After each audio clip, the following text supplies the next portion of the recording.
My thoughts on the risky play. Um, I did read the article. I read the article thoroughly, and my view on that is I feel like I can understand, that some of the things may cause a risk or maybe, we may look at it as the kids as it being harmful for the kids. True enough, but I feel like if we take that away, what do the kids actually have to gain to do gross motor skills, or to build the fine motor and gross motors like the seesaw or going across the monkey bars? Yes, there may be a risk, but that does not mean that the child, that it should be taken away from the child, because like if you look at now, this generation, they are so caught up on being in a device that they don't do a whole lot of physical activity. So I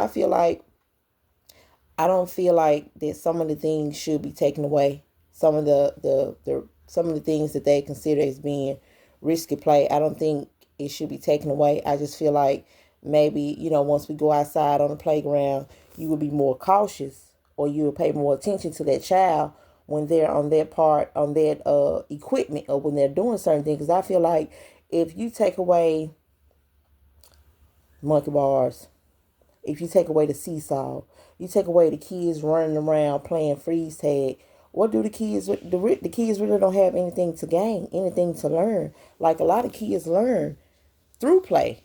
And if you take away that because you feel like it's a risk, I mean, it's a lot of things that are risks that we take risks on. They don't just necessarily take it away. So I just feel like for the children, learning, building their gross motor skills, and, you know, learning how to do certain things with their arms and their body parts. All of that comes through play. Like a child going outside, being able to be a child. Yes, when they run, or you first learning to ride a bike, you're going to fall a couple times. But that doesn't mean that you stop. You get up and you try again. And just like with the kids, a child learning to walk, they going to stumble, they going to fall. But after so many falls, after so many tries, the child eventually get it, grasps the idea. So don't take it away. Don't take it away from the kids. We just pay more attention, maybe be of an assistance, because I did read it and I feel like I could agree on some of the things that they pose as a risk. But in actuality, I feel like it's necessary, because me as a kid growing up, a lot of the things that they say is a risk now wasn't a risk. Like that's how we had to learn. We learned by falling and scraping and breaking bones and legs, but it helped us out. And I feel like if you take away so much, then the kids will be stuck like they are now. They're glued to a device and they don't know nothing about jumping rope. A lot of kids don't know how to crawl. A lot of kids don't know how to catch. A lot of kids may not know how to skip.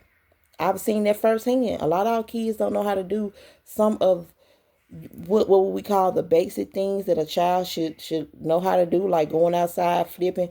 A lot of kids now don't know how to do that because they're stuck on the phone watching somebody else do that. So no, I have to agree to disagree with that.